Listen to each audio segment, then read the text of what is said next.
entreprises. Je trouve que c'est effectivement un peu ce que ça dit ici aussi. Alors, au Web Institute, vous savez, je vous l'ai dit ce matin, pour ceux qui étaient là, on dispense un certain nombre de formations. On a formé plus de 10 000 collaborateurs déjà sur les sujets d'IA générative notamment. On vous délivre tout au long de ces journées différents insights. Ce que vous savez peut-être moins, c'est comment ça se passe concrètement quand on monte un programme comme cela au sein d'une entreprise. Et aujourd'hui, je suis très heureuse de pouvoir vous présenter le projet Data pour tous monté avec L'Oréal RNI. Et pour nous en parler, j'accueille Julien Truchot, directeur Learning Global chez L'Oréal RNI, et Emmanuel Vivier, cofondateur du Web Institute.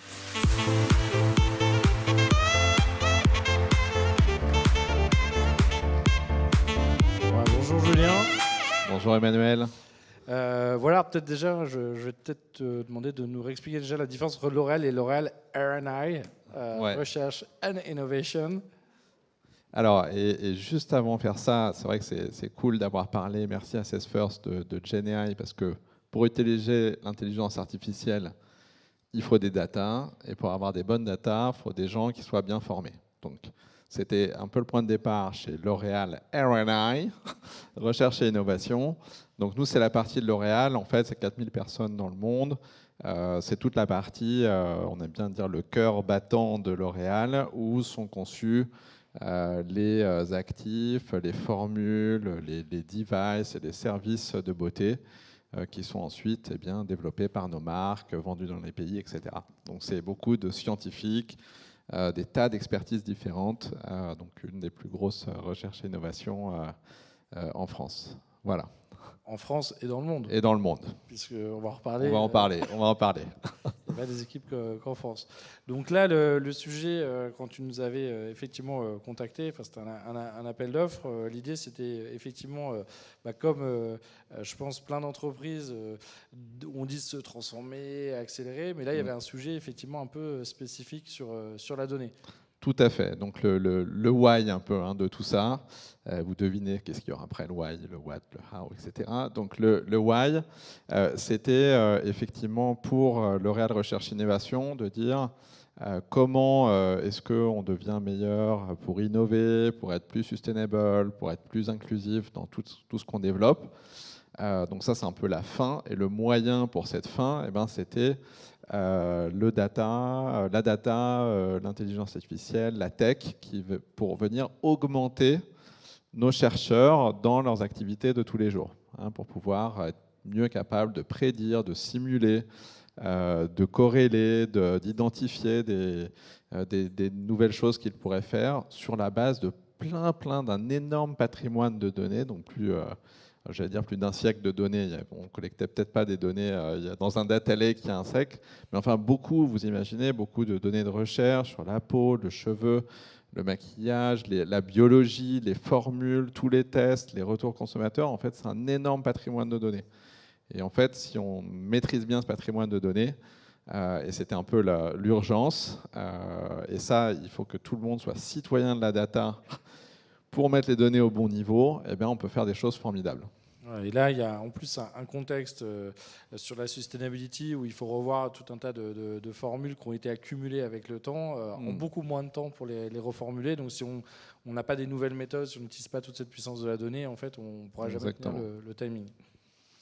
Donc c'était ça un peu le sentiment d'urgence qui d'ailleurs, je pense, est partagé par beaucoup d'entreprises aujourd'hui. Donc, tout notre enjeu, c'était de comment on rend tous les collaborateurs de L'Oréal Recherche et Innovation vraiment citoyens de la data. Donc, qui comprennent leurs droits, leurs devoirs, et puis le cadre autour de ça, puis vraiment de les mettre en action, en mouvement. Et donc, c'était vraiment par une approche d'upskilling, de montée en compétences, qu'on voulait procéder. Et donc, on s'est tourné vers le Hub Institute, pour avoir des gens aussi créatifs, réactifs, agiles que nous. Et on a trouvé, je pense, des bons partenaires. En tout cas, l'expérience l'a prouvé. Et quand on écrit « Embracing an Agile Mindset », c'est pas juste des mots, parce qu'on a, entre le projet de départ et puis le projet d'arrivée, Il s'est passé pas mal de choses. Un sujet sur la France et on a fini avec la Chine et tous les pays du monde. Donc c'était effectivement quelques adaptations sur le choix du LMS, entre autres, et puis effectivement la déclinaison du contenu. Voilà, donc ça devait durer que quelques mois, ça a duré un peu plus longtemps. On devait faire d'autres campagnes, finalement on a fait que celle-là. Enfin, donc il s'est passé plein de choses, mais c'est aussi, je pense, la vraie vie. La vie de la transformation dans pas mal d'entreprises. Exactement. Et donc, finalement, ce qu'on a fini, donc le Watt par créer ensemble, c'est une logique de campagne. On s'est dit, on ne va pas faire un truc one shot, un petit coup, et puis c'est bon, après tout le monde a tout compris. Non, non, ça prendrait vraiment un truc de longue haleine. Et donc, on a créé une campagne d'upskilling de plusieurs mois sur la data pour vraiment prendre le temps d'installer. Et on a du coup un peu mis en retrait pas mal d'autres projets aussi learning, pour pouvoir vraiment donner le temps aux collaborateurs de se consacrer à ça. Et puis c'est finalement un peu une logique de vague par vague. On ne peut pas emmener tout le monde d'un coup en une seule action. Donc c'est finalement en multipliant un certain nombre de vagues. On sait qu'au début, on aura peut-être les plus motivés et à la fin, on aura rattrapé ceux qui étaient peut-être un peu plus résistants. Exactement. Donc quand on a lancé tout ça à grands coups, parce qu'on aime bien quand même la com, le marketing, l'image chez L'Oréal, donc on a fait un teaser que je vous fais découvrir. S'il accepte de se lancer, est-ce qu'il faut que je reclique ou je ne fais pas de bêtises? Oui, oui, je clique ou oui, tu lances.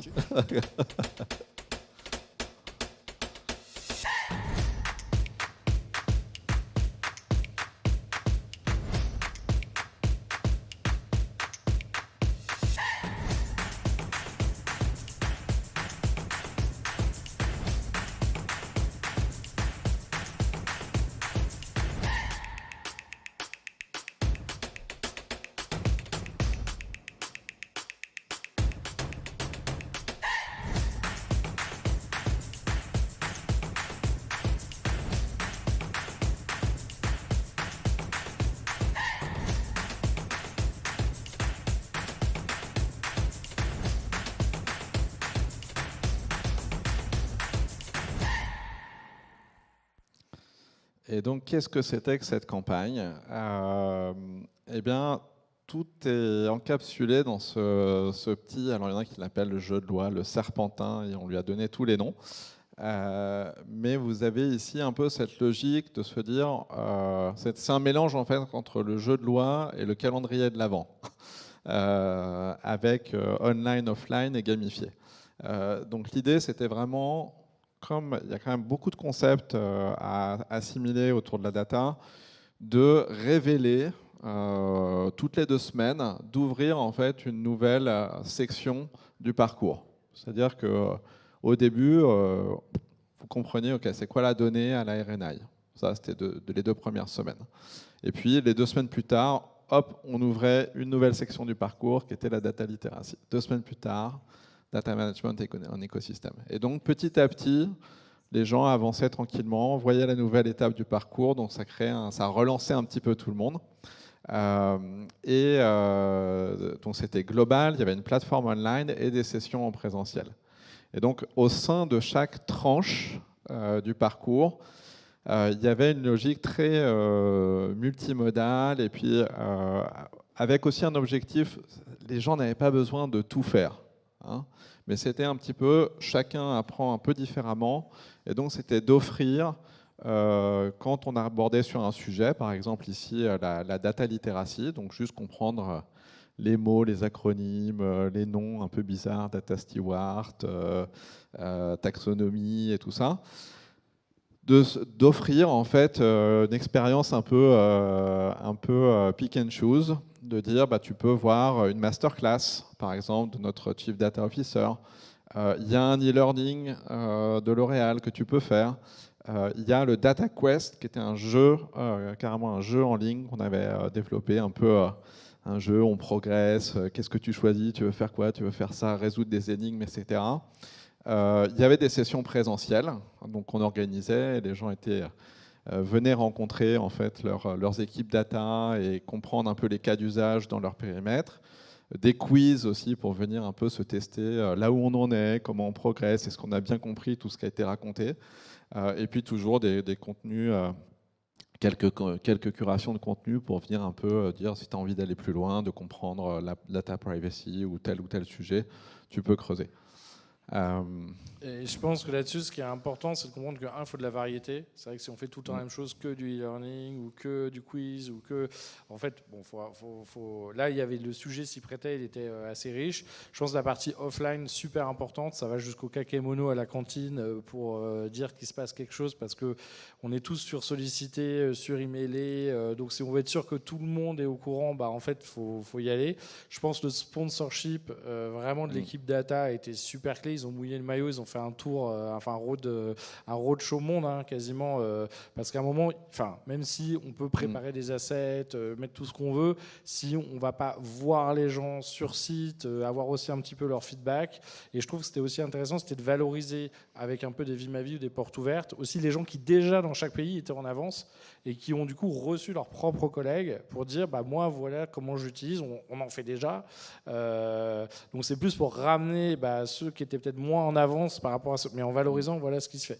Et je pense que finalement il n'y a pas un ingrédient, la recette c'est multiplier un certain nombre d'ingrédients pour qu'au global on ait quasiment pu emmener la majorité des gens. Mais c'est vrai que, et puis je pense l'aspect com aussi super important, parce que souvent on pense à qu'est-ce qu'on fait comme module, comme contenu, mais en fait, voilà, si on ne réactive pas constamment le fait que ça existe, que c'est en train de se passer, qu'est-ce qu'il y a, et c'est quand, et c'est où, et dans quel format, les gens, c'est passé une fois, ils sont passés à autre chose, et ils ont zappé. Exactement. Et ça permettait aussi, voilà, certaines personnes l'ont fait de façon très individuelle.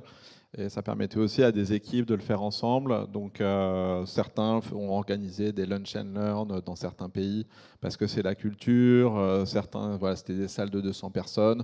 Des fois, c'était par équipe. Des fois, c'était tout seul dans son coin. Mais c'est OK, en fait. Et donc, ça permettait ça un petit peu. Il y en a qui ont adoré le jeu. Il y en a qui ont détesté. Mais c'est très bien. À la limite, chacun son truc, quelque part. Donc, pour faire ça... c'est vrai, là, Emmanuel t'en a un peu parlé, mais ce qui était aussi un ingrédient important, c'est que, en fait, on venait, juste avant de lancer cette campagne, de nommer plein de data stewards, head of data, data quality manager, DPO et autres acronymes comme ça. Ils étaient tout nouveaux dans leur rôle, et là, quelque part, le fait de les activer à travers cette campagne, de faire d'eux des ambassadeurs, de les faire parler dans les sessions présentielles de Data pour tous, etc. Ça les a assis dans leur rôle. Ils se sont connectés avec les gens en fait, avec qui ils allaient travailler après sur l'amélioration des data. Et donc, activer ce data écosystème interne qui était tout nouveau, tout beau, c'était la clé en fait, du succès. Ce qui veut dire du coup que les modules e-learning, c'est effectivement du sur-mesure avec les équipes de Choleral pour voilà, les mettre en avant, les mettre en scène. C'est pas sur du sur-étagère, ce qui permet aussi voilà, de les faire connaître ou quand on les recroise plus tard, de savoir effectivement qui est qui fait quoi. Voilà, et puis après, je pense qu'on a modélisé dans nos façons de travailler tout ce qui était méthode agile, machin, les backlogs, les daily, les weekly, les rex, les rétrospectives, on a tout fait. C'était assez essentiel de bosser comme ça. Peut-être juste, c'est vrai que je t'avoue qu'au début, tu nous as dit on va faire des daily, c'est-à-dire c'est tous les jours à 8h30 avec Julien et la team, mais même si c'est pas long, le fait, alors c'est sur des gros projets, mais le fait de se voir tous les jours, c'est vrai que ça crée forcément un rythme où c'est vrai qu'on a une vitesse d'avancée, parce que bon, comme tout le monde, on est occupé avec d'autres projets, etc. Et là, le fait de se dire on a ce rendez-vous quotidien, ça nous a permis, souvent, que tu nous aies des fois débloquer un truc où on aurait attendu, on t'aurait dit une semaine plus tard, puis tu nous serais revenu une semaine après. Là, ça crée une fréquence qui fait que c'est vrai qu'à la fin, c'est assez bluffant de voir tout ce qu'on arrive à avancer, même si c'est pas des sessions longues, mais c'est voilà, on se voit tous les jours, on voit les 2-3 points, les réponses. Bon, tu allais chercher aussi en interne tous les sujets, tu as beaucoup aidé là-dessus, mais c'est vrai que bon, je ne le ferai pas sur tous mes projets, mais ça permet d'avoir une discipline en termes d'avancée qui est vraiment efficace, quoi. Ouais, non, c'était une belle histoire avec l'équipe. Donc, est-ce que ça a marché, hein, parce qu'à un moment, il faut quand même sortir des KPI. Donc, oui, ça a vraiment cartonné dans le sens où on a touché, en fait, en online, on a touché, en gros, en online et en offline, on a touché 80% de nos 4000 personnes. Donc il y avait quand même un e-learning un peu plus ou moins mandatory du groupe, en disant qu'il faut vraiment que tout le monde ait fait à la RNI, mais aussi partout ailleurs dans le groupe. Donc on était number one dans le groupe L'Oréal sur le niveau de complétude de cet e-learning. On a fait plus de presque 3000 collaborateurs en face-to-face, donc ça veut dire quand même 80 sessions à travers le monde. Donc il fallait quand même avoir la santé pour ça, avec un bon niveau de satisfaction. Et puis voilà, c'était pour moi les KPI les plus importants, c'est les 2 derniers. C'est des gens qui ont dit, moi après tout ça, je me sens prêt à travailler avec mon écosystème data, et puis j'ai compris ce que je devais faire là-dedans. Et il y a 150 personnes qui se sont portées volontaires pour dire, moi je veux bien être data référent, c'est-à-dire que les data stewards, l'écosystème data, peut bosser avec moi. Moi, je m'occupe des formules, moi, je m'occupe des ingrédients, moi, je m'occupe des données d'évaluation, etc. Vous avez besoin de moi, je comprends ce qu'on a à faire ensemble, donc on y va. Voilà. Et donc, le résultat dernier ultimate KPI, c'est que, en fait, au bout de quelques mois après la campagne, on est arrivé vraiment, non plus, là, je parle plus d'upskilling, mais je parle de vraie data, à des données qui étaient complètes, qui sont standardisées, qui sont accessibles, au bon niveau de qualité, ce qui n'était vraiment pas le cas avant la campagne. Donc voilà. Et le next, et je terminerai là-dessus parce que j'ai un peu honte, tout le monde était à l'heure sauf moi, c'est de dire maintenant qu'on a les data, les 2 trucs qui suivent, c'est la data visualisation, et je laisse Emmanuel le dire, parce que c'est un peu le king of GenAI. Et l'IA générative, bon, même si nous, on vous a un petit peu alimenté, mais il y a le groupe qui, de toute façon, est en train d'avancer très, très fort sur le sujet. Mais c'est vrai que ce qui est intéressant, c'est encore une fois, si on n'a pas la bonne donnée, et la donnée, elle passe aussi par des gens qui doivent aider à l'entretenir, à la nourrir, à la ranger, toutes ces nouvelles possibilités technologiques, on peut mal s'en saisir. Alors que là, d'un seul coup, finalement, ce socle, il va payer parce que vous avez fait tout le boulot de technique, humain et de formation au préalable. Et donc on lance DataVis for All et GenAI for All. Voilà, nous on est for all pour tout le temps. Voilà. Beauty for All et tout ça. Voilà. Bon, un grand merci Julien, et puis voilà, j'espère que ça vous aura donné quelques key learnings à partager. Merci. Merci.